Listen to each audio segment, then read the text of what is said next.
emergency for the first time in about... This is Jim, and Receiving this message. We are Ken Jennings and John Roderick. We speak to you from our present, which we can only assume is your distant past, the turbulent time that was the early 21st century. Fearing the great cataclysm that will surely befall our civilization, we began this monumental reference of strange and obscure human knowledge. These recordings represent our attempt to compile and preserve wonders and esoterica that would otherwise be lost. So whether you're listening from an advanced civilization or have just reinvented the technology to decrypt our transmissions, this is our legacy to you. This is our time capsule. This is the Omnibus.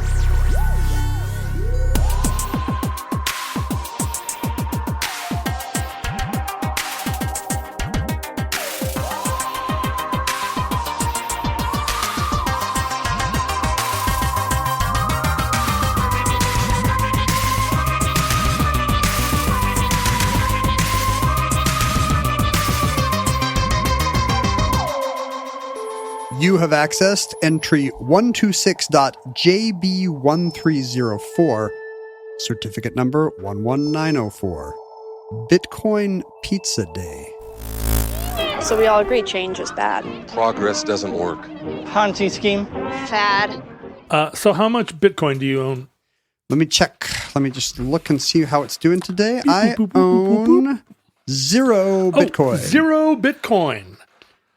I also own 0 Bitcoin. Ooh, our investments are kind of matching each other. Then. Yeah. Do you remember when you first heard of Bitcoin? I don't, but it was years and years ago. Yeah. Where it was, hey, this is a new crazy thing. Yeah. Why should governments have anything to do with currency? Why indeed? And in the following decade, we have discovered. I was early adopter of Twitter, and I was lurking on 4chan a lot during those days. And what could go wrong? I know what could go wrong, and it was before 4chan became a complete cesspool. When it was like only 90% a cesspool. And a sex pool. You were there for the sex pool, and then it became a cesspool. Yeah. And so in 2009, when Bitcoin first arrived on the scene, I don't think I was aware of it in 2009, but quickly thereafter, I started to read about it. And the 4chan bros were very much early adopters of every kind of that sort of... No way. If you can believe it. And I remember, distinctly when Bitcoin was valued at only a few cents or, less than 50 cents. And thinking, what's the worst that can happen? I should buy some of these. And then thinking, well, it just feels like throwing $500 into the garbage to buy 1,000 of these. So super fun? Oh, right. Yeah, no, that's different for you. That's a different emotion for you than for me. $500 that you spend on cigars and steaks makes perfect sense to me, but $500 to buy these dumb things. And then, of course, when they were worth $1, it seemed like, wow, I missed my chance. 500 of them isn't ever going to be worth anything. $500 being, the most I typically invest in anything. Now, and remind me of the timeline here. The far future is not going to have tracked the beginning of Bitcoin as closely as you. How long ago? Are you sure? Yes, I'm quite certain. How long ago would this have been? 2010. Okay. This is literally the ground floor. Yeah. I mean, 2010, 2011. But then I think I was a few years later. It went from $1 to $100 pretty fast, yes. In that first few years. But then it kind of petered along at 100, 200, 300, up and down. And when it was $100 and it seemed like, wow, buying 50 of these that's a substantial amount of money. That's one homeowner monetary unit. You could put a new roof on the barn for $5,000. I mean, you probably have that just in ingots sitting by your door. Yeah. Sure. But you wanted to keep it in door ingots. It felt to me like a silver ingot was a better investment. And the thing is, I understood the concept because I had it explained to me by all the teenagers who were busy doxing cheerleaders with 1,000 pizzas. I had it explained, and it's not hard to understand. Basically, it's the idea of a return to the gold standard. It's a finite thing. All money is fake, as we know, and money is made more fake all the time by the fact that governments just print more of it. And sometimes when I draw little mustaches on the presidents. That's right. Yeah, that's right. If you stamp your $20 bills with a stamp that says this is a timber dollar, and we eat spotted owls up here in Packwood, it invalidates the money. I just put my little sovereign citizen stamp on it. I pick a word that begins with a vowel and then a consonant or whatever, and then all the money's mine. Your phone is always a submarine. Well, and you know what's crazy about this phone call is it says that it's my personal banker at Wells Fargo calling, maybe calling me to say that he invested all my stuff, all my minimal savings in Bitcoin. Like, did it say the name, or does it just say my personal banker at Wells Fargo on your phone screen? No. It has his name too, okay. and I have no idea why. I guess it's in my account, and I don't know. This is the third time he's called me, and I always let it go to voicemail. So I don't know what he wants. I could never something to do with my money. I guess all that copper mine you got into, that emerald mine in Namibia is not paying off. The reason that I have a personal banker is that he was my mother's, and she conned him into dealing with me. I do not meet the financial requirements to have a personal banker. Your mom's like, add 2 zeros. Yeah, come on, it's my will. boy, and everybody loves my mom. All the her hairstylist will agree to cut my hair, but I never want my hair cut.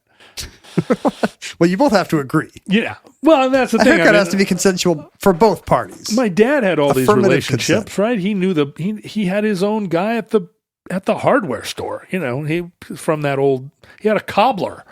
But none of those relationships transferred to me. I just find it a little upsetting how insistent your phone ring is. Like, it seems very urgent when your phone rings. Like, most people have kind of a soothing melody. But what's your phone do? I don't even know. Whatever the default is. No. Yeah, that's right. But can you imagine your phone rings and it's like, beep, beep, beep, beep, beep, like there's a torpedo heading at you? Mine does. In the shape of a personal banker? Every phone call is like a torpedo headed at me. I mean, that's more accurate. I'm the HMS Prince of Wales. That's how I react to phone calls. Like, what could happen now? Yeah. It actually should say, beep. so I can hold up a little Wile E. Coyote song that says, oh dear, just in time. Beep, beep. So have you done the math? Like what your hypothetical non-silver ingot? 1,000 times I've done the math over the years. I mean, back when Bitcoin was $1,000, I did the math and was like, no. But in the last few months, you probably feel pretty good. The math's getting more in your favor. Well, no, I mean, even the multiplier still. Yeah, I mean, it's Bitcoin's at $20,000 when we record this episode. And if I had bought 1,000 Bitcoin, I think you can add zeros to 20,000 as well as I. But, the high water mark, whenever you talk about one of these things, you always have to resort to the high water mark, because not only should I have bought Bitcoin at 50 cents, I should have sold it 3 months ago at $65,000 a Bitcoin. And that's, although it's now 20,000, every time I talk about somebody that actually got rich, I'm always going to refer back to that high water mark. Because they all sold on that day, I'm sure. I'm sure they all did. No, they didn't. That's why they're crying like a bunch of babies right now. I don't think I've told this story before. I was on some internet forum. Like, this first entered my consciousness maybe a year ago, where I was on some internet forum where somebody was asked, it was just some stupid Reddit prompt, like, what's your greatest regret? And I really started thinking a lot about this. Were you and I talking about this? Maybe I did this on this show. Like, what would your greatest regret be? And I was thinking, well, like when my grandma was like in the home, I should have gone every week, like stuff like that, the stuff where it's too late, really real Mike and the Mechanics living years kind of emotional stuff. In my case, it's like the top 5 are all like girls I should have asked if they wanted to make out. Do you want to make out? I should have said that, over the years. Well, unless one of them was my grandma, we have different. We do. We have different targets of our regret. But I was going through the thread, and it was amazing how many of these young. I almost think it was like some religious setting. It was like some. It was like some, like a Sunday school kind of a forum or something. And going through the chat, it was amazing how many of them were not like, I should have told my dad I loved him. I should have. When my dog got sick, we should have just gone to the park every day. You'd think that's what it would be. I should have quit drinking 6 years ago. Exactly. Yeah.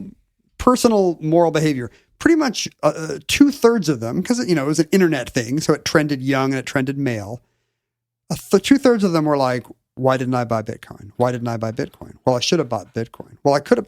And it's clear that this was a generational trauma for a lot of these people, that they are raised with the idea that their last chance at the middle class came and went because of and this is something that's been true in every generation. You could always look back and be like, well, if I'd bought Microsoft at, or right, IBM. Why didn't I just buy IBM? The 1955. generation before that, why didn't I buy IBM? So there's always been this thing, but this seemed like a real trauma for these people, presumably because of what's happened in capitalism since then, where it seems like most policy decisions are made purely to eradicate the middle class and concentrate wealth elsewhere. A lot of people seem to think like that was the thing. My life would have been good if I had made this one crypto transaction, and instead my life is bad. Or the hard drive with my Bitcoins on it is in a dump and I lost the password. Well, we get criticized a lot, not criticized. We get a lot of comments in Futurelings fora about how we don't do enough millennial topics. And I do feel like this is a particularly millennial topic. It's also, by the way, an anniversary omnibus entry. That's right. This is our 500th episode. 500th entry. And I propose to you that we do the 500th entry as an entry about the omnibus podcast. And then end the show. Where I told you all about it and you acted as though you'd never heard of it. But you kind of, This was the kind of sustained improv that I could not do for 20 seconds without cringing. You didn't do enough theater sports in the 80s to be able to pull that off for an hour. That's exactly right. I mean, I've realized since then that you will do every anniversary show on this show. Right. Because there are, if we do every other, if you've noticed, John presents every other show. I present I'm always Tuesday even ones. and you're He's always odd. Thursday, which means if you're numbering them, I'm always odd. Right. Although you'll get all the prime numbers. I was thinking, what is the closest thing to an anniversary show that is an odd number? And I still don't know. What's our next prime after 500? I don't know. Come on. It's not Come on, genius. 501's divisible by 3. I think that in addition to the decline and fall of the middle class, I think that there's also within millennial culture, things really changed for them in terms of what extraordinary wealth looked like. You mean it was more in their face? Well, just that it was more outrageous. I mean, if it was 1880. The richest guy has a nicer stick pin on his tie. Well, it was certainly possible to become extremely wealthy, but you had to own steel plants and railroads. When we were kids and when I was in high school, if you made $50,000 a year, you were a lawyer or a doctor, right? I mean, the first time I heard of someone making $100,000 a year, I think I was gobsmacked. And I don't remember Gen X doing as much glamorizing of the super wealthy. Because there were hardly any of those people, and they still seemed to be they were industrialists, right? They were making things. And it kind of seemed like, back then the kind of the waning boomer optimism of the time was that everything will be fine. You'll go to college and you'll get some nice office job. And you will be so comfy. Like everybody's going to be good. Yeah, it was the opposite of the doomer vibe today. Going to college was a direct path to betterment, right? And a good enough betterment. Yeah. Like, look at that nice house you're going to have. If I'm a lawyer, what if I made $50,000 a year? And we talk about this, that the CEOs at the time made $200,000 a year. And that was just like, what couldn't you buy? We were not a nation of shareholders Right. at the time. And I remember the first conversation I had in the mid 90s with who would I guess be now considered an older millennial who was in the Microsoft sphere. And I remember saying like, well, what's your plan? You know, like I'm trying to be a rock musician and he was rock adjacent, I think, as a fan primarily. I said, you know, what's your career arc? And he said, well, I'm going to be a millionaire by the time I'm 27, and then I'm going to retire and devote myself to Habitat for Humanity or something. And I laughed and said, what kind of life goal is that? Like, you're not going to be you can't just say I'm going to be a millionaire by the time I'm 27. That's what you say in show and tell when you're like 8. Yeah. Like, what are you even talking about? That's, you're basically saying I'm going to win the lottery. I'm going to have a flying car and live under the ocean. And he looked at me kind of like, I don't think you understand. I'm going to be a millionaire by the time I'm 27. Did he show you his portfolio? Well, no. And who knows? I mean, I knew a lot of people that worked in software then that aren't millionaires. Yeah. Yeah, those guys. But he had ambition. I have lost touch with him. I don't know if he's a millionaire. Are you listening? Do you remember this conversation, sir? Send us your net worth. But not the number. Send us your actual net worth.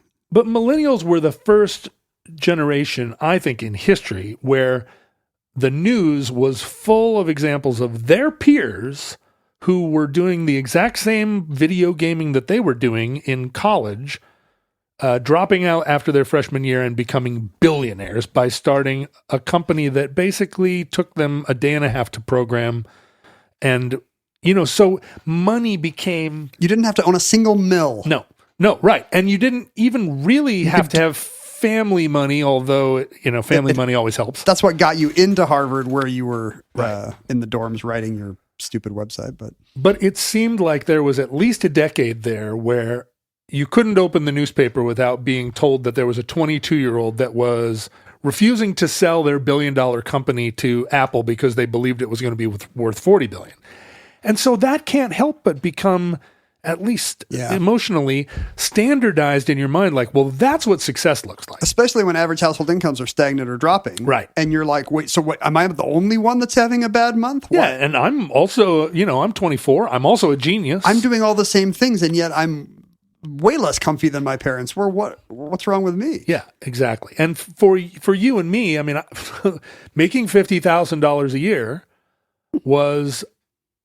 I'm not sure I had a goal beyond it, right? Like the day my mom got a raise over $50,000 a year, we looked at she came home and was like, guess what? I'm making $59,000 a year. And it was like, that's more than my dad ever made in his whole life. It was the day that she surpassed my dad. Yeah. Because he had always been... Hope you guys went to Farrell's. He had always been the big cheese. And then all of a sudden she was like, guess who's the big cheese now? And it was like I don't think my attitude about money changed until maybe the 2010s, that I realized 50,000. I feel like $1 million, that $50,000 was no longer like an extraordinary amount of money. Yeah, the $1 million joke is kind of a result of this time. Like that's pretty much the first year or two when you would have understood the idea that $1 million is a little bit paltry for a supervillain. And I have tremendous sympathy for millennials growing up in a time when there was no path to a middle class, but also this incredibly unrealistic, you know, like you're saying, 2/3 of the people on this website are like, I could have bought this pretend money. One decision would have made me a multimillionaire, and I wouldn't be working for the man. And at that time, $1,000 probably meant a lot to all of those people. They were young, and $1,000 was real money, as it was to me. So buying Bitcoin... I never had $1,000 in any account until I was out of college. I was 40 before I had $1,000 that I didn't have, that wasn't spoken for. And that was about this time. I was about 40 or 42, 43. Luckily today you can just say how many followers you have or want to have. Well, at the time that was true for me too, and the number of followers I wanted to have was 7,000. Right, but that was like you wanted to have a cult in Big Sur. I mean, basically, if you had 7,000 followers, then you might as well be. I mean, you were Harrison Ford You Twitter. were literally more popular than Jesus. Like you were 60 times, 58 times more popular than Jesus. Yeah, how many followers did Jesus have? 12. 9? He had 12? 12 tops. Yeah. Well, 12, but were they all Judas on board? Judas didn't seem super into it. So Bitcoin, how much of it do you understand? Do you know what a blockchain is? Like, I don't know I can't explain how the algorithm works, but I understand the effect of it, which is that it enforces a certain kind of algorithmic scarcity in the amount of this currency that can be produced, because it takes a substantial amount of computing power working with large numbers, the same way that large numbers revolutionized cryptography, to create a situation where money appears when the algorithm decides it does, and at no other time. Well, a blockchain is really just a ledger, and A central accounting of transactions happen, and they get ordered into a block, and then that block when it gets full, it gets attached to a chain. Wait, a blockchain is a chain of blocks? It's a chain of blocks, and the blocks are a discrete number of transactions. So, if your blockchain, like the Bitcoin blockchain, the blocks are all 1 megabyte of data, representing a bunch of transactions. And this is all distributed, so it's everywhere and nowhere? Yeah, it's visible to everyone. It's completely open source set of transactions, and then it gets clipped onto the chain. It becomes the next link in the chain, and the chain then presumably is eternal and accessible to everyone. And the virtue of this is that it's immutable, basically. Like the numbers have spoken, and they know there's no disputing who did or said what first, or what happened when, or how much the amount was. The math all follows from the algorithm. And blockchain, after Bitcoin, once it was widely understood, has become a technology, a thought technology, but a real technology that's used by companies, and it's being converted and exploited and used and privatized. I mean, all the things that Bitcoin's blockchain is supposed to provide, transparency and universality. I mean, you can make a blockchain that only your, an internal blockchain, like a network that's available only to the employees of IBM. This is going to annoy people, but I am a little skeptical about, blockchain technology, how much hype versus how much of a game changer it actually is. I am unconvinced. Well, this episode is definitely going to annoy certain people, because this is an extremely emotional topic, and people are very passionate about crypto. Well, they have to be if they can't keep finding new customers. Well, crypto, and one of the reasons it's passionate, and one of the reasons that people are yelling at me right now, and I should say I don't really understand any of this. It's all... I thought crypto was Superman's dog. It's all math. But and who knows about math? Who knows about computer maths? I'm just going to hold up the not compatible with Marxism sign like in a vase. I'm going to say this whole episode. The thing about money, and we've talked about this several times on the show, is that when money was no longer backed directly by gold, when we went off the gold standard and money became just sort of fiat money. It's a construct. It's an agreed upon delusion. It really agitated all of the gold standard gold bug types, who all kind of congregated around a sort of John Birch Society idea of what debt and government and the individual and free speech. I mean, all of these ideas kind of became politicized and tended to be a bête noire or a cause célèbre, one of the two, whichever one you want whatever if you're accent you want to put on it. Butcher, it's a bête noire. Yeah. Right. Because now we can't even trust the government to be good for what it says it's good for. So the idea of a e-currency was floated decades ago. And I think Milton Friedman already suggested that it was the future, because there needed to be, as people envisioned the internet, there also became the possibility of this medium of exchange that wasn't controlled by a government. And so the idea being that it didn't fluctuate in value, or it didn't decline in value, because a government can, I mean, if you think about the number of dollars that that are on the market, as it were, right now, since the year 2000, the number of dollars in the world has gone from $500 billion to $2 trillion. There are 4 times more dollars. Just as a result of monetary fiscal policy. Yeah, just as a result of the United States printing dollars to keep the wheels turning. Who got the additional? What was it? Not me, not you. $1.5 trillion. It did not go to us. A lot of it went to bail out banks, as we'll see soon. But also it went to eviscerating a middle class. And also, who knows? I mean, it's all, money's just, it's flying around like paper airplanes. It's in the couch. People are lighting cigars with it. I mean, it's buried on islands. Jeff Bezos' ex-wife has some number of billions of it. She's given away like more during this show than we will ever have. Yeah. What is she worth $1 trillion? What even is $1 trillion? Nobody's worth $1 trillion. Not yet.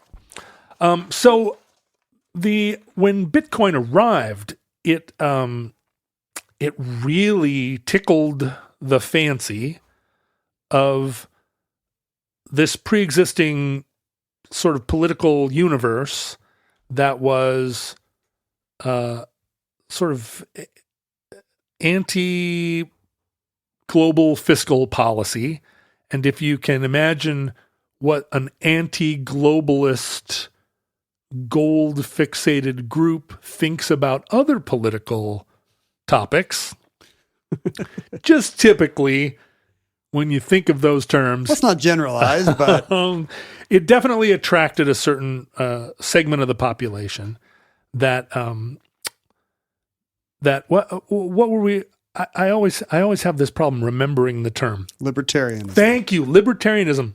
I think some kind of stage hypnotist made you unable to remember the word libertarian. That's probably good. I can never think of it. When I sit here, I'm like, it's called the Berber. Ken, who are those weirdos? Berba baba baba. I always think it starts with a B, and it's got a B in it. We just need to give you a post-it where you can hold up that says, Ken, who are those weirdos? Who are those weirdos? And I'll be like, libertarians. Got the B in your bonnet. The B's in the middle. That's the B's in the middle. Thank you.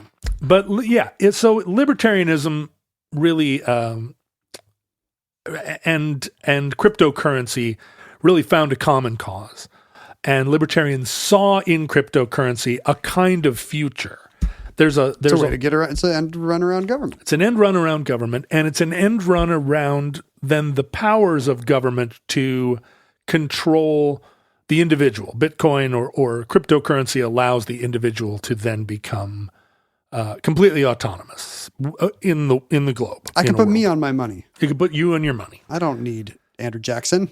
And there's a lot of talk, and this is kind of a funny sidebar within the conversation, but there's a lot of talk that because code, computer code, is letters and numbers, symbols, it's a language, that therefore writing computer code is a form of speech. And therefore free speech guarantees in the United States include computer code, so that any attempt to restrict Bitcoin... That's sovsit nonsense. It's pretty... you just said sovsit. No, you said computer code. Oh. Of all the things that... computer code is analogous to, speech is like not in the top 20 if I'm a court. Yeah, well, and most of the legal scholars agree that that computer code, when it communicates ideas, may be protected speech. Oh my God! You're not going. What is your thing called? It's called computer, right? Computer, shut up! You're not going to say the word computer a lot in this, are you? Oh my God! I hope not.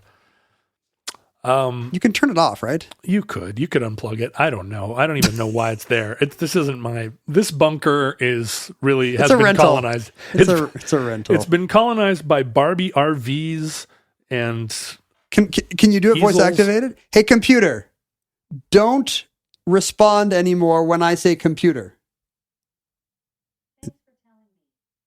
Thanks for telling me. Do you think she it'll says. work? That feels a little passive aggressive. Let's see if it works. Computer, what's up? Oh, maybe Her light went on, but she didn't say anything. maybe she's dead. Maybe I confused. Wait. If you say what's up, she starts playing NPR? Is this only in Seattle, or do all Alexas do that? I don't think that would happen in Wyoming. Computer, be quiet.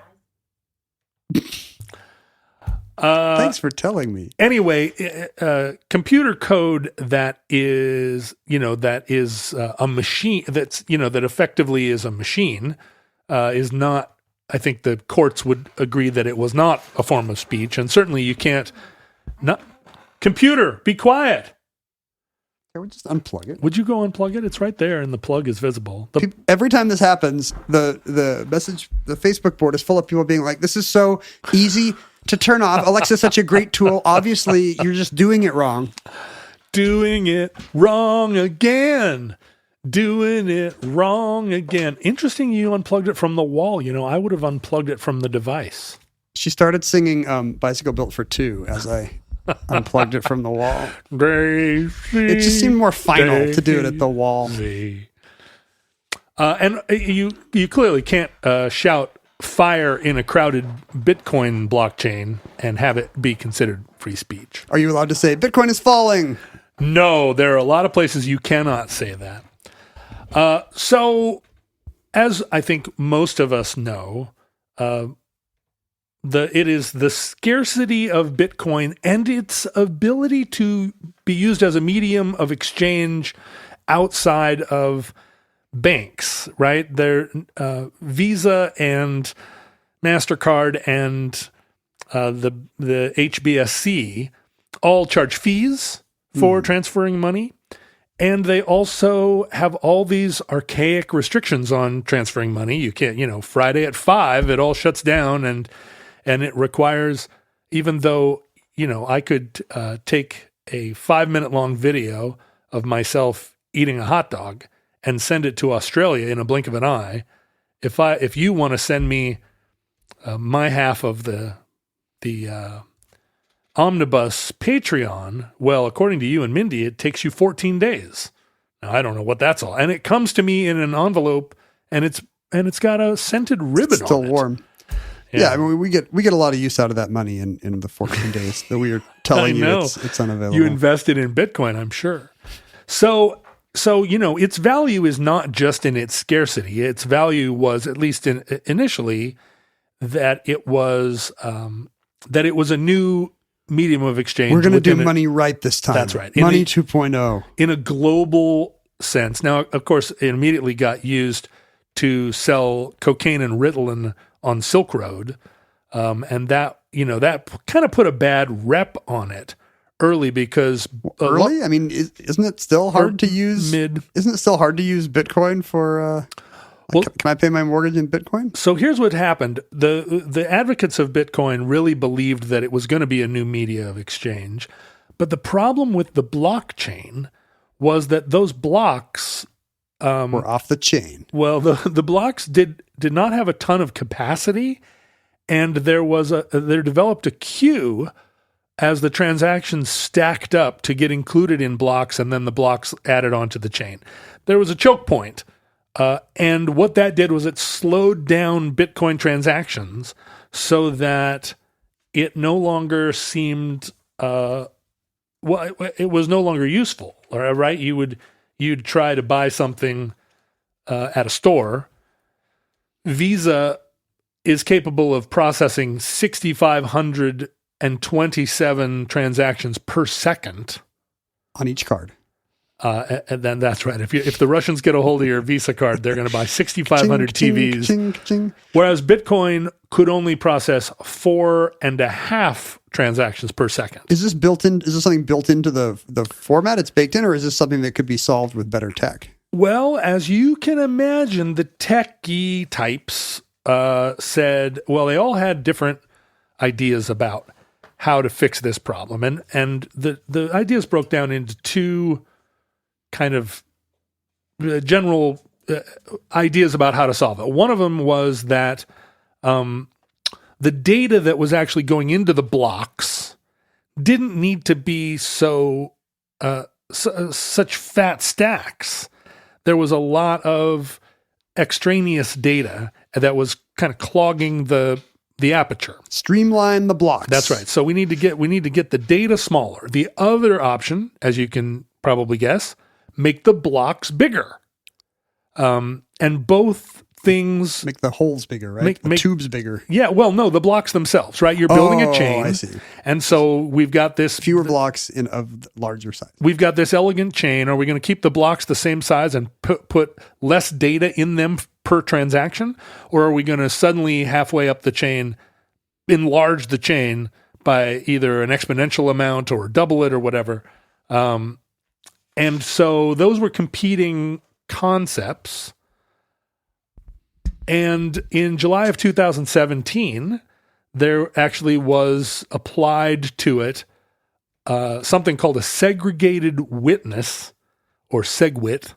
Gotta have a SegWit. Which was a new way of verifying the transactions so that they didn't require a ton of the information to validate the transaction. Now, people could just kind of witness it, and enough people witnessed it, and it was validated. But there are a lot of bros involved here. What? Yeah. I'm afraid so. This is a bro-intensive environment. A bro-rich environment. And a lot of the early bros, a lot of the early adopters were bros, and I remember most of them in those early days. Certified bro. There was a guy named Roger Ver who was known as Bitcoin Jesus, which is, I know. He could turn Bitcoins into wine. He also had 12 disciples. But Bitcoin Jesus was a real evangelist. He was always trying to get Bitcoin to be to supplant the global money supply. He, from what I can tell, is fairly unlikable. And this is something you might be surprised to learn. There are a lot of bros that are fairly unlikable in this particular space, in crypto in particular. Yeah, that's not what you'd expect. It's surprising, but he decided that this choke point in Bitcoin, there's a lot of competition over kind of the ownership of the intellectual property of Bitcoin. Bitcoin was like who can sell the T-shirts. Sort of. Bitcoin was initiated. The original code was written and activated, I guess, by a mysterious character by the name of Satoshi Nakamoto. And nobody knows who Satoshi Nakamoto is. He doesn't exist? Well, Satoshi Nakamoto may be an elusive person who left no trail, or left a confusing and fractured trail. Seems difficult today. Satoshi Nakamoto might be a group of people. Satoshi Nakamoto, there are several people that have been put forward as potentially the Satoshi. It could be a pseudonym, right? Is that what you're saying? Well, it's almost certainly one. There's no one can find. You can't find a Japanese census record for. There's no list of traffic tickets. But crucially, although Bitcoin entered the world in 2009, in 2011, Satoshi disappeared. Satoshi, very definitely, the idea behind Bitcoin was that it was not controlled. It was not controlled by anyone. It was not. There was no leader. It was completely open source. And Satoshi, up until that point, until April of 2011, Satoshi continued to kind of engage. Nobody could quite track them down. There appear to be dozens of candidates. Yeah. But on April 28th, 2011, Satoshi stopped communicating. And April 28th is now known as Satoshi Disappear Day. Because within the Bitcoin community, there's a lot of, they're trying to create a kind of, like any cult, they're trying to create an intellectual pedigree. On the day when he comes back to Earth, you want to be able to celebrate that as well. Here he is finally. They are. He's been in the tomb for 10 years. Right. So back to Bitcoin Jesus, or Roger Ver. I'm a Bitcoin Jesus. He believed that the solution to this sort of, so what happened was, because Bitcoin was difficult to use as an actual media of exchange, it started to be used as just a repository of wealth. People sequestered it, they kept it in their wallets, and their wallets gained in value, but it was now, it had primarily its value was in its scarcity, and it had lost its value as an internet, as a medium of exchange. A medium, right. And as an monetary instrument, because nobody would accept it for most goods or services. Well, because it would, it sometimes took 72 hours for the transaction to clear. And the thing about money is that money itself, this is kind of a misconception that a lot of us have. Money is not wealth. Money is strictly a unit of value that facilitates the movement of wealth, which is stuff or services. And so, gold is a repository of utility. You can trade gold for this, you can trade gold for that, you can trade this for that using gold.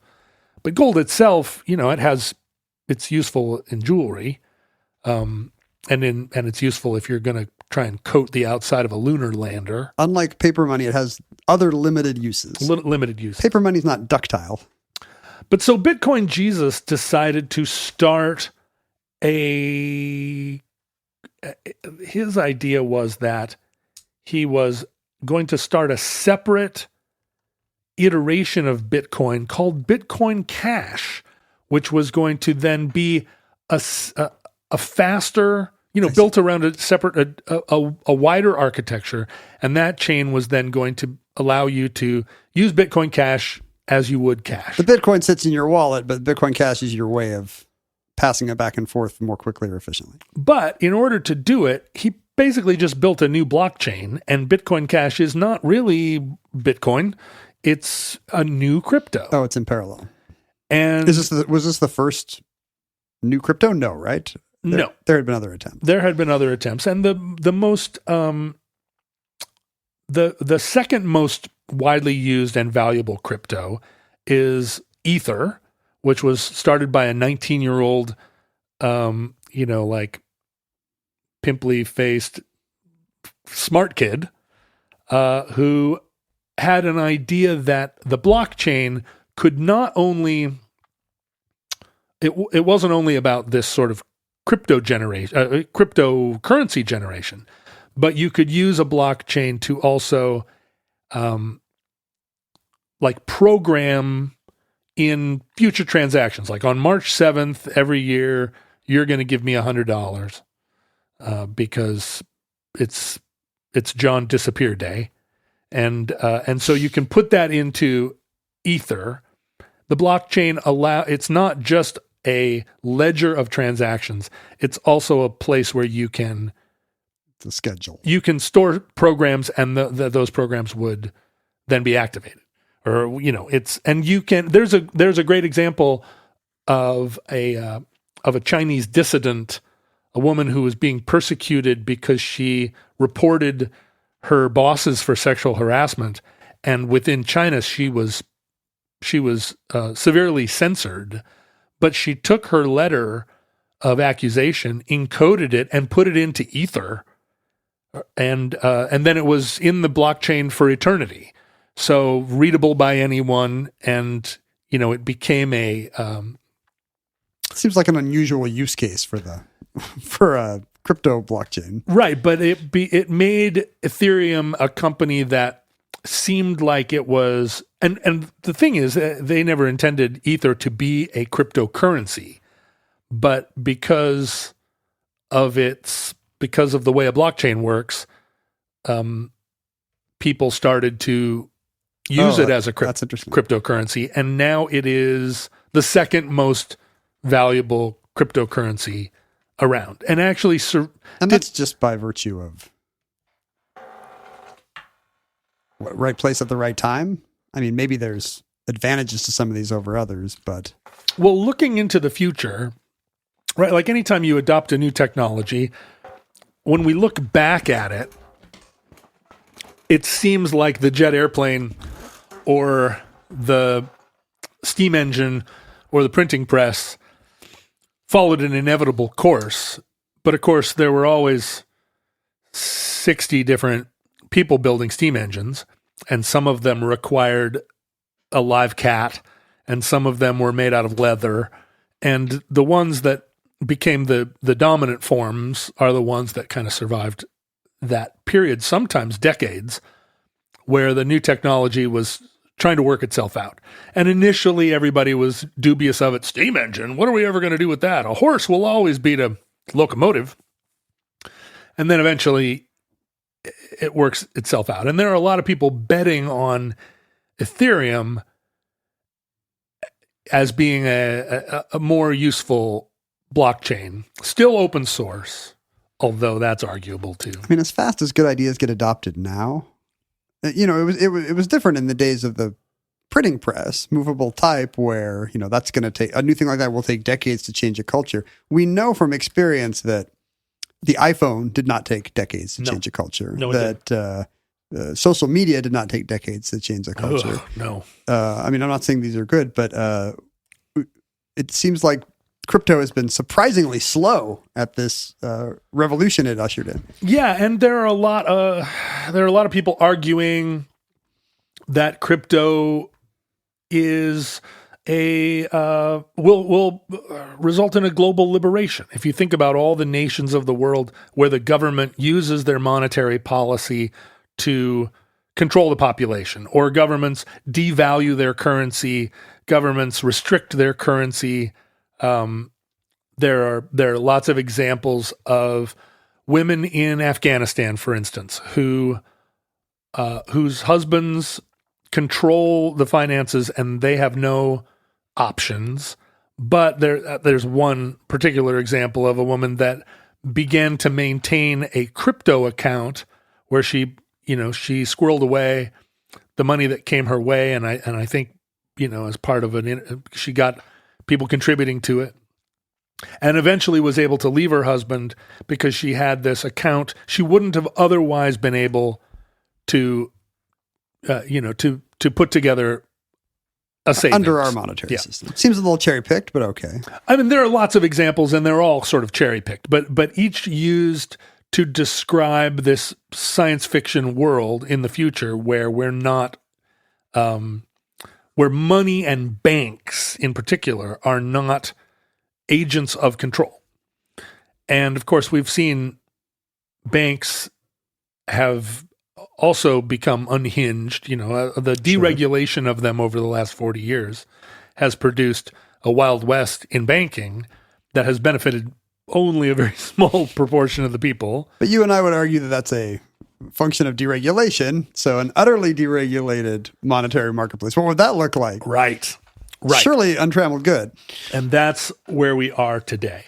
So let's go all the way back to the first instance when Bitcoin was used to buy an actual thing. Ooh, was it heroin?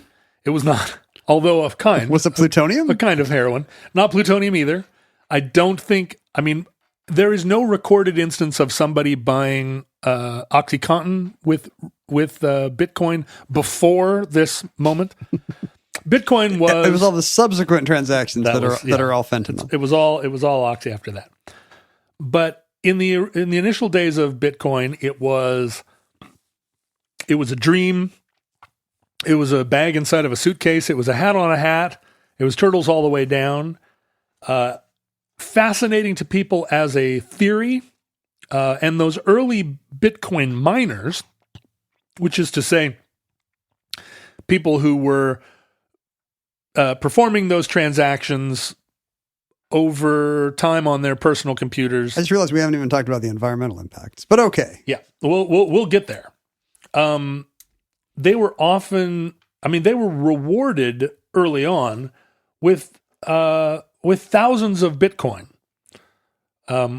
They were a lot easier to find back then. Super easy to find. There's a hard theoretical cap on the number of Bitcoins there can be. There can be 21 million Bitcoins. And almost all have been mined out of the ether. There are a lot, although the final Bitcoin won't be mined until 2140. Oh, okay. I'll start then. I want to get the last one. So it's a curve on a graph. Right. It went up really fast and now it's curving over and it's going to be a line increasingly flat. It's like how a final home run or something is more valuable. So I want to get the last Bitcoin, and that'll be my only one. In 2009, every 10 minutes you could mine 50 Bitcoin.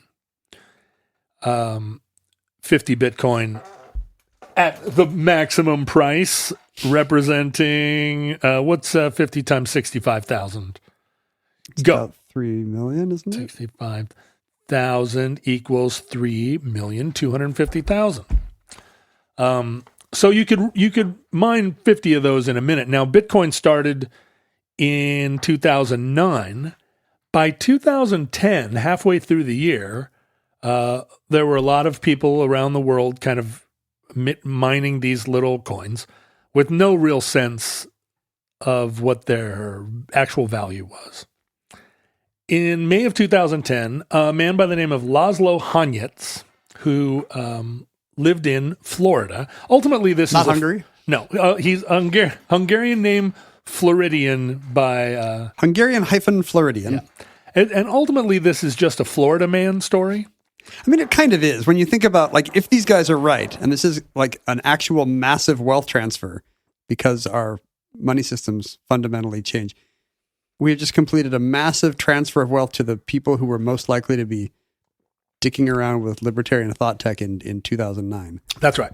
Which is what I think that's right. That's who should get rewarded. Yeah, and who was on 4chan in 2009? Steve Bannon. Like he's a crypto guy. I mean, a lot of these people, a lot of them, I wonder, why are you still working? Like, if you have $60 million, billion, $1 trillion, like, go buy an aircraft carrier. I keep saying it. Can they sell it? Could somebody who owns 9 figures in crypto, is there an easy way to? I don't know the answer to this. Is there an easy way to turn into U.S. dollars and therefore real estate? Yeah, ultimately you can find a buyer. You find a buyer because now no one can afford one Bitcoin for even $20,000, or few people can.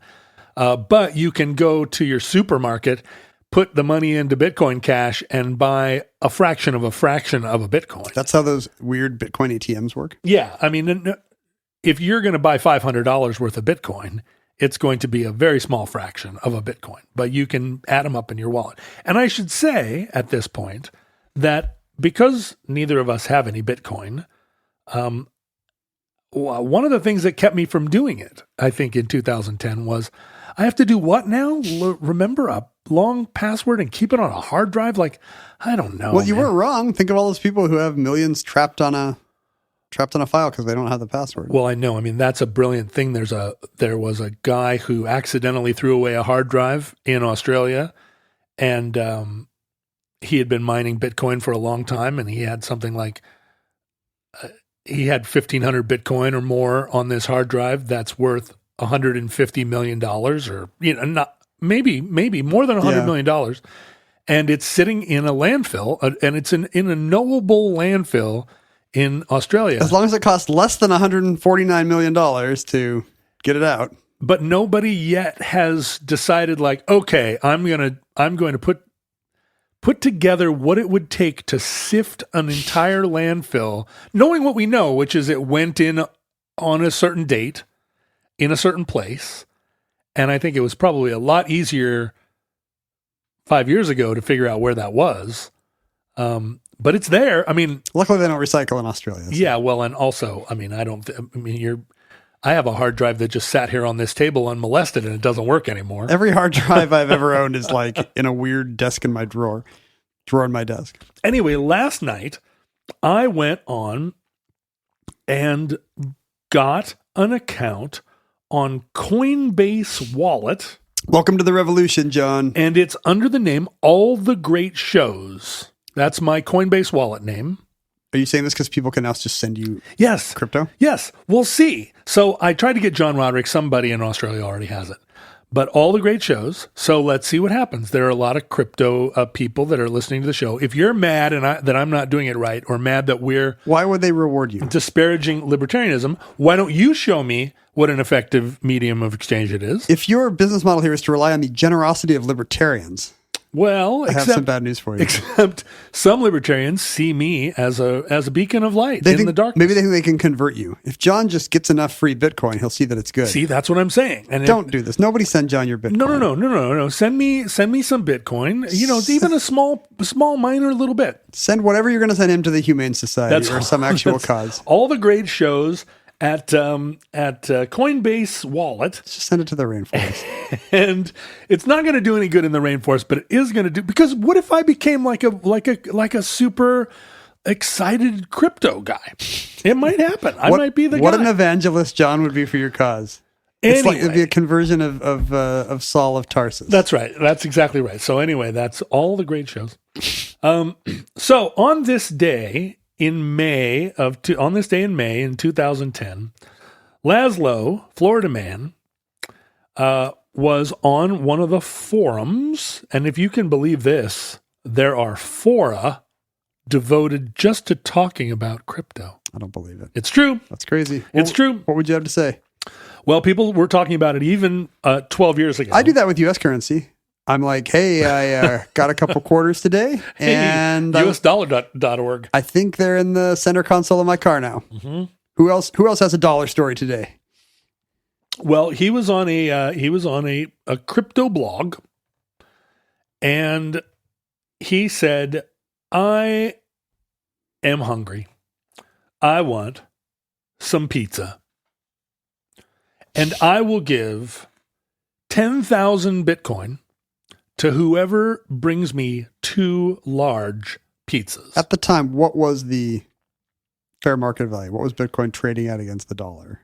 At the time, a Bitcoin was 4 1/100ths of a cent. So, let me see, a 25th of a cent. So 400 to the dollar. Or, no, is that what you said? Yeah, so 10,000 coins was worth about $41. Okay.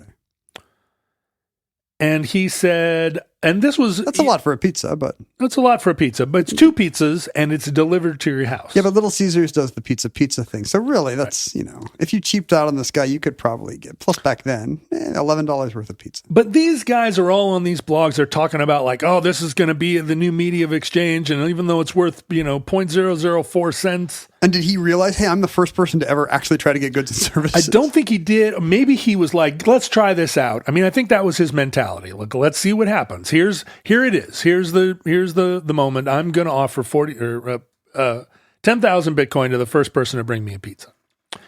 And everybody was like, ha ha, that's a great idea. Nobody bit. What? May 19th came and went. It's more like nobody Bitcoin. Am I right? Lol.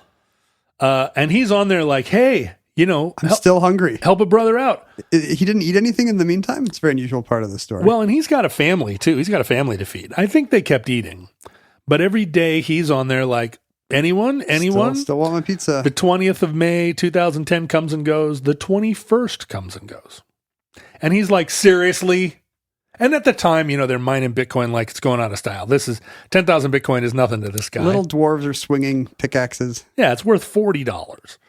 Finally, on May 22nd. The day before my birthday. Oh, in 2010, how old would you have been? I would have been 36. Or do you regret not buying Bitcoin on this day? Do you regret not flying to Florida and bringing this guy two pizzas? I wish it had been a day later so that every year on my birthday I could remember this amazing pioneer. Well, remember this moment because it was the day before your birthday. A young guy by the name of Jeremy Sturdivant, who went by the handle Jerkos, Sturdivant said, "You know what? I'm going to do this." He was 19 years old. He accepted the bargain. He went to Papa John's, bought 2 pizzas, and brought them to Laszlo, and they both, I'm sure, high-fived. Physically brought it. They were both, Yep. They were located near. I mean, one thing that limits this is the geographic, although you can order somebody a pizza without. Yeah, he's another Florida man, but I think part of the gag was like, yeah, you got to bring me these pizzas. We can go hang out. Oh, you couldn't just have his local place deliver it? I don't know. I'm not sure what the deal was. I wasn't on bitcoin.org at the time. You were asleep that night. And, I would pay $40 for you not to bring 2 Papa John's pizzas to my house. Although, don't anybody take me up on that. If you want to give me $41 worth of Bitcoin for me to call up your local pizza parlor and send 2 pizzas your way, let's see if that happens. You send me the money. You send me 10,000 Bitcoin, and I'll send you 2 pizzas. The problem with podcasting for people thousands of years in the future is that nobody can, this is not a live stream. If we were doing some esports version of Omnibus, people would just be sending us pizzas right now. Right. We'd be knee deep in delicious pizza. Well, the thing is, when this airs at the end of September, if I get 2 pizzas then, I'm going to be just as thrilled as I would if I got 2 pizzas now. But what if it's millennia hence? And they send you some glowing jellyfish equivalent of pizza. Well, that'll be the road less traveled by. To your Karen or your AI presence. My AI presence is going to love pizza as much as my actual presence does now. And so this day is now commemorated May 22nd, not May 18th when the offer was made, but May 22nd is commemorated in the crypto universe as Bitcoin Pizza Day. Because it's the first moment that Bitcoin was used to actually buy a thing. And do they commemorate it as the beginning of an era, or is it a joking reference to what the value of that Bitcoin is or would be today? Well, so a lot of people have similar stories. That Laszlo is presumably not a billion trillionaire because at a time when Bitcoin was worth $100, it seemed like, wow, cashed out. Look at me. I've got $100,000 worth of coins here. In the case of Jeremy Sturdivant, or Jerkos, to his friends, he ended up 1 year later selling his Bitcoin for $400. His 10,000 Bitcoin at that time had gone up 100%. No, had gone up times 100. He's got to get out. Or times 10. Durr. And he's like, wow, $400. Best pizza I ever bought. I just got $400. Yeah. Suckers. So he made a bundle, and both of them, they've both been interviewed many times. They both say, our idea of Bitcoin is that it's there to be used, and we, in doing this, sort of popularized it, and that was our goal. That's what I tell myself too. They both kick themselves, obviously, because 10,000 Bitcoin at the peak. I have not done the math. In November of 2021 was worth $650 million. No, I'd pay that for a pizza, but probably not Papa John's. No. Does it come with that garlic sauce? I haven't eaten at a Papa John's in 1 billion years. Now the sad thing, and we've been mostly supportive on this episode of millennials. We love the millennials. But we think they slay. We do think they slay. They are the tea. No, they are the. They're not the tea. They spill the tea. They are on fleek. Why do you say "oh" like it's a French thing? Because I spell it Enflique. En fleek. Okay. Is that going to catch on? I think it will. No. Nobody says it anymore. Yeah, Gen Z loves you now that you say "on fleek." Here's to you. Their newest catchphrase. Here's to you, Gen Z. Are you familiar? You've never been to El Salvador. I have not. Well, the president of El Salvador is a bro. He's an El Salvadorian bro. He's not a bro. He's a crypto visionary. Damn it. He is he's a millennial crypto bro. There's no countries run by cryptozoologists. No. Who believe in, as far as we know, Sasquatches. But there is one run by a crypto bro. The president of El Salvador is a young guy named Nayib Bukele. And by young, I just mean he's younger than me. He's about 40. And for a world leader. That's on the young side. He ran for president of El Salvador basically because he had a lot of Twitter followers, because he was like a business guy, high-fiving white guy. He actually wears a baseball hat on backwards in a lot of his promo photos because he's just that kind of cool guy. His party is called the Nuevas Ideas. They're the party of new ideas. And he decided, El Salvador for many years has had, since they were run by a nationalist United States of America CIA-funded dictatorship. Good old days. They decided that it was too hard to maintain their own currency, and so they were just going to peg their currency to the U.S. dollar, and then eventually just use the U.S. dollar as their currency. It happens. I think Ecuador does it now. Yeah. But Bukele decided that El Salvador was going to make Bitcoin legal tender because he's a booster and he believes that this is the way, the truth, and the light. Now, Bukele came into power as a young hip dude. He has increasingly become a proto-fascist. Not to say that is what millennials would all do if they were elected the president of El Salvador, but pretty much, I think. Pretty much every bro with a baseball cap backwards should not have an army. Yeah, they're going. And so Bukele in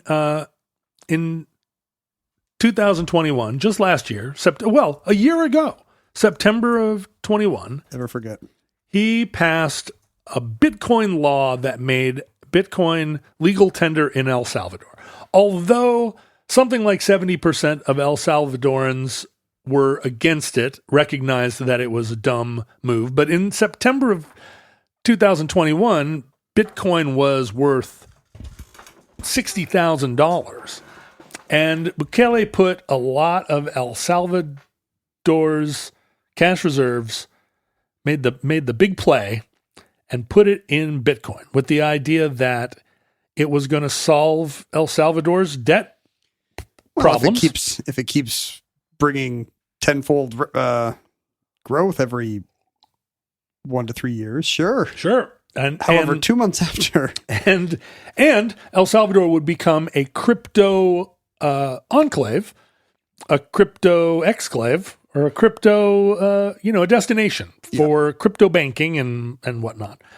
Right now, there are crypto banks that are dug into the hillside in Switzerland where I don't even know what they're doing. They're storing crypto as though it's real money, but it's on hard drives. So bizarre. Anyway, Bukele put everything into Bitcoin, or if not everything, a lot of things. Too much. And devised a whole Bitcoin ATM system. He started a thing called the Chivo wallet. Chivo being El Salvadoran term for cool. This guy does have some nuevas ideas. Yeah, he does. It's a Chiro wallet. Hey, most of the population of El Salvador was like, this is a terrible idea. And as you said, just a couple of months later, Bitcoin started to decline. And then over the course of the first half of 2022, Bitcoin went from $65,000 to $19,000 in value. And El Salvador lost 60% of the value of its investment. It's a bummer because the great thing about crypto going down is you can actually root for it because generally it's the dumber people. And Bukele has... But here, it's the developing world now taking it on the chin because of this yo-yo. He has doubled down on it and is like very confidently saying that he's buying the dip. Gotta buy the dip. Gotta buy the dip. His big idea is to... is it a grande idea? It's a grande idea, and it's also nuevas. He should have a new party. You know, El Salvador is a volcanic hotspot. There are a lot of old volcanoes there, and there's a lot of steam power.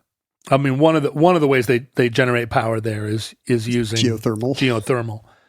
And so his idea was that they would build Bitcoin City. Bitcoin City, where La Ciudad de los Bitcoin? Sí, where they would have free power, eco power, to generate Bitcoins in their big geothermal steam engines. Getting around the objection that Bitcoin's an incredibly inefficient carbon and energy way to... It's the worst. It uses so much energy to produce this tiny, these little, when they're $65,000, it's kind of like fracking, right? Yeah. When oil is up to here, you do it. But I would never put half the Texas electricity grid in this so that everybody's AC goes out. But look, if that hard drive's worth $150 million, go dig in the landfill. Hell, I'll do it. But the problem with El Presidente's ideas here is that, Bitcoin City could get all this clean geothermal energy and use it for literally anything else. Here's the problem. Geothermal energy only produces 23% of El Salvador's energy, right, and the rest is produced by either burning coal, the dirtiest coal we could find, or they're importing it from other places. So it's not like geothermal is some like on tap amount of energy that they're just like, we don't even know what to do with it. All this electricity. So right now, and this is a tragedy, El Salvador is laboring under $23 billion worth of national debt. Bitcoin debt. That they owe the International Monetary Fund because, of course, global banking. I'll have it Friday or whenever Bitcoin goes back up.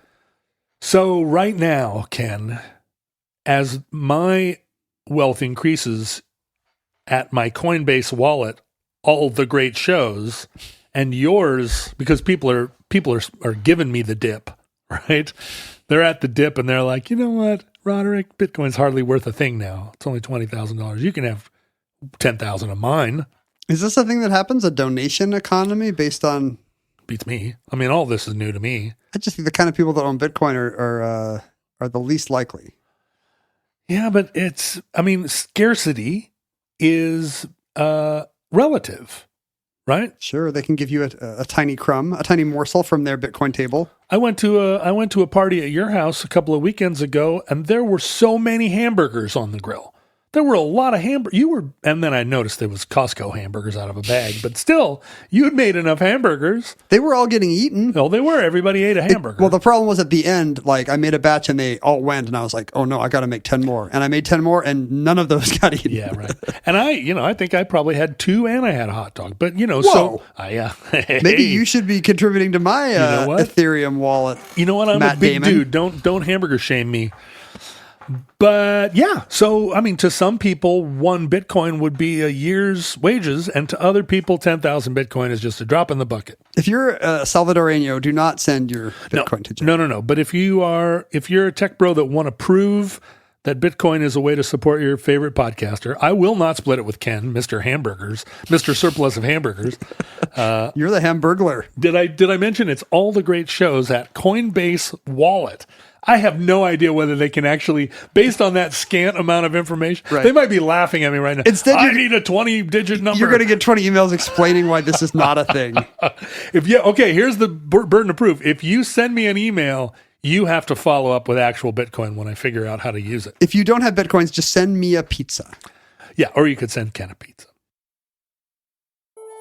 And that concludes Bitcoin Pizza Day, entry 126.JB1304, certificate number 11904 in the omnibus. Futurelings, there are a number of ways that you can support the show that do not involve John's Coinbase wallet. I would like to emphasize these as we celebrate our 500th anniversary. All the great shows at Coinbase Wallet. You could, You could write a nice review of us. You could. Oh, wow. We never say that. You could. What a good idea. Go Write to a nice review. I feel like Apple Podcasts, we get like a nice review about once a month. Wait, star and review. 5 stars and give us a good review. Thank you, Ken. You don't even for have to do thinking 5 of that. stars. You could give us an honest review. No, that's a false economy. Everything is either a 5-star or a 1-star. There's no middle. But nobody listening at this point is going to give a 1-star. No, but the ones that are libertarians that are like, I'm only going to give 3 stars because John doesn't know about blah, blah, blah. John pronounced giving wrong. an Uber driver 3 stars is a little different than giving an artwork, like a podcast. How is it different? Because there's an economy of reviews and criticism around art and not about ride shares. Yeah, but people are going to be like, I want to listen to a podcast, and they're going to look at 10,000 5-star reviews for Joe Rogan's pile of hot trash, and then we're going to have a 4.5 star because you're encouraging people to leave us 3 stars. No, I think you should. We have the integrity that other shows do not. All right. If you think this is a 4-star podcast, give us 4. Don't do If you think it's a 3-star podcast, give us 3. If you think it's a 2-star podcast, why are you listening this long? We're like well over an hour into this show. This is the end of the show and you're still hanging on. You're all 5-star podcasts or nothing. Ride or die. You could email us at theomnibusproject@gmail.com. You could follow various social media presences at Omnibus Project, at Ken Jennings, at John Roderick. You could send us things. You could? You can. I don't want to open this one because there's a lot of tape on it. Yeah, that does have a lot of tape. Maybe I'll open that one later. This one, I want to thank... Oh, this one doesn't even have a name. Some mystery person. I want to thank Mystery Person for not putting tape on their box. I'm going to open this and it's just going to be like, Ken, autograph my baseball. Oh, no, it is. No, it's not. Oh, no. Is it really? I thought it was an SASE, but it's not. No, it's... What? Now we're talking. What is it? Who is this from? There are 2 blank envelopes here. Is it Omaha the Cat Dancer? No, even better. Michelle My bell. notes that in the tweet entry, I said more Mr. Rogers than, and I was trying to think of a very tough Mr. character that would make the simile work. Mr. Bean? He's more Mr. Rogers than Mr. No, it has to be a tough one. Oh, Mr.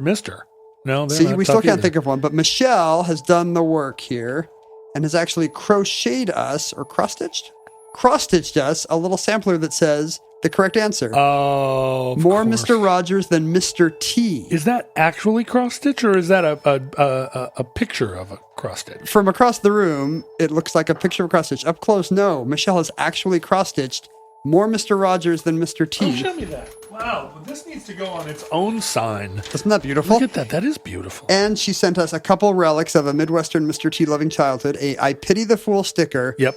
And even better, the annual, I don't know why this would have an annual, of Mr. T's Saturday morning television cartoon. Hey. Why does he have an annual? This is British. First name Mr. I can tell. I used to have a Moonraker annual, which was one of these weird hardcover children's books about a pop culture property. Those hardcover books are Disney put out so many of those for all their properties. But I could tell this was British the second I saw this 3000 AD ass lettering on this Mr. T comic. I think Judge Dredd's going to appear at some point. My question here is more Mr. Rogers than Mr. T, but she didn't capitalize the M in more.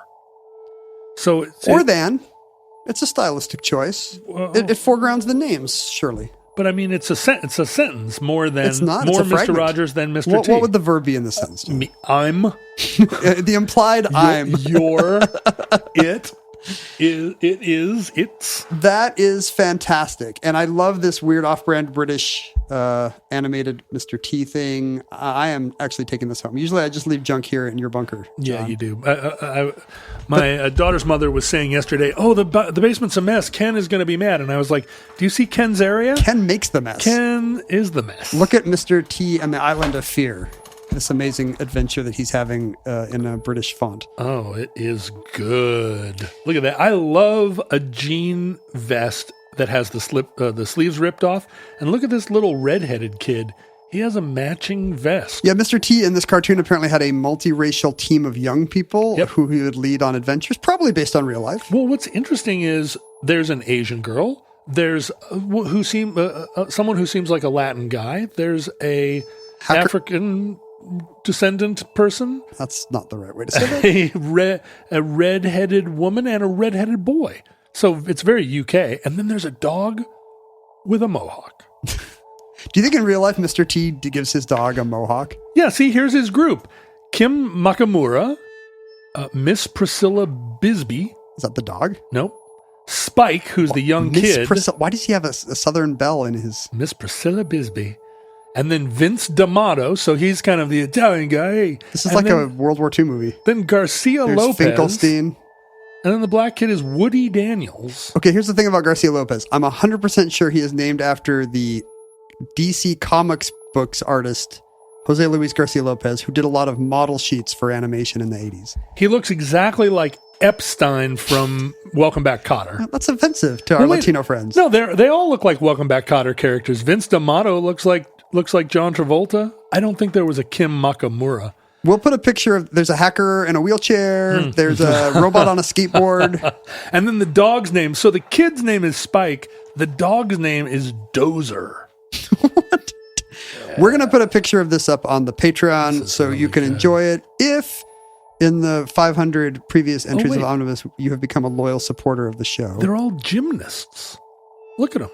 They're gymnasts. I once saw Mr. T on a Spanish television New Year's celebration in the 90s. Nuevo ideas. When apparently you could get him very cheap, and he had to do all these physical challenges, and the poor guy was not in any kind of condition in the mid 90s to be doing physical challenges on late night Spanish TV. So everybody here is a gymnast, and they're all doing gymnast activities, and there is... Do you think that was Mr. T's own...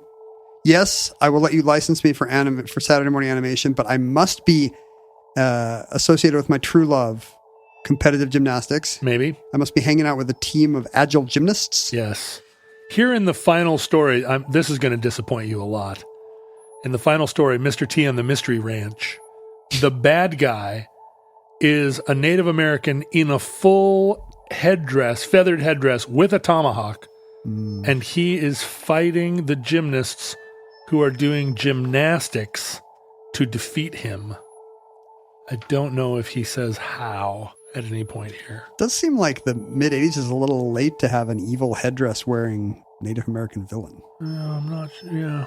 I mean, unless he's like an anti-hero who's like, you took my land, gymnasts. But I feel like there were still members of the Conservative Party in Britain that were wearing them to parties at Oxford until 2005. Yeah, it's like probably last Michaelmas. So you can see the cool things people send to us by going to our Patreon, patreon.com/omnibusproject. Look, you've gotten 500 free shows, many of you. It's time to man up. Pony up. You can woman up. This is now Bitcoin City, a libertarian paradise where nothing is free. You can gender neutral up. Yes, you could. What, you don't think pony is gender neutral? Oh, no, man up. Said you can man up. Oh, I see. I mean, no, a pony. Send us a pony. Send me a pony to your Bitcoin wallet, to my Coinbase. All the great shows. Oh, also, I'm a Bitcoin maximalist, so I don't want your Dogecoin. Although, if you want to send me Dogecoin, I'm fine with that too. Would you take Ethereum? Oh yeah. That's what Ethereum's worth bank. Wouldn't a maximalist mean you take anything? But you're saying you won't take Dogecoin? That's a minimalist. No, so there are people who are Bitcoin only. They're ride or die Purists. Bitcoin, and they don't believe, because they think all the other coins, every other crypto coin is just a scam. They're all pyramid schemes. But you're more of a Unitarian, like, man, all these systems have something good to offer us. Yeah, well, but Bitcoin... I'm a crypto Unitarian. Bitcoin's the thing. It's the big daddy, and maybe the rest are scams, but, people get rich off of scams. Not that Matt Damon one. I'm sure that one's real and good. Hey, take the big risk. What was his tagline? Hey, how do you like them apples? Hey, you would have lost a lot of money if you had done what I asked you to do. I'm making money off this ad. Why shouldn't you? I bet he was paid in Bitcoin, and I bet he's like, damn. Please pay us in actual legal tender backed by a government and regulated by all the banking regulations that I promise you exist for a reason, even though John's complaining over there about how he can't get a Western Union wire at 5:01. There are PM on a Friday. 900 articles in Forbes magazine right now telling you that money, that the US dollar is still great and that the Bitcoin is baloney. So if you want I didn't mean US currency. I meant Chinese money. But okay. Yeah, you could send us dollars what too. is Chinese money based on? A wing and a prayer. Ideological purity. That's right. A fanatical devotion to the party. Compatible with Maoism. We needed, who's going to cross-stitch us a compatible with Maoism sign? Did I do all the things? So yes, help us celebrate our 500th anniversary at patreon.com/omnibus project. The futurelings are wherever you find them. Futurelings from our vantage point in your distant past. We have no idea how long our civilization survived. We hope and pray that the catastrophe we fear may never come. But if the worst comes soon, this recording, like all our recordings, may have been our final word. But if Providence allows, we wish you many goods and cheese and hope to be back with you soon for another entry in the Omnibus.